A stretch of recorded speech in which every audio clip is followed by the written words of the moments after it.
In this video, I will be showing you how to remove a game permanently from Steam account.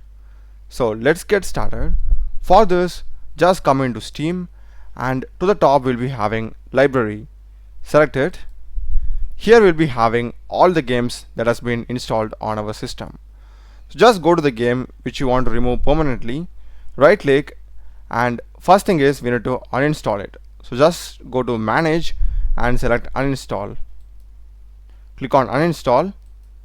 Once it is done, right click, go to manage, and here we are having remove from account.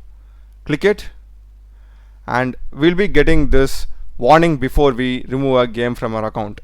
So just click on remove, and that's it. As you can see, that game is not at all present in my game list. That's the video, guys. Do check the playlist of my channel. Done a lot of videos in programming and AI tools. Subscribe me. Thanks for watching.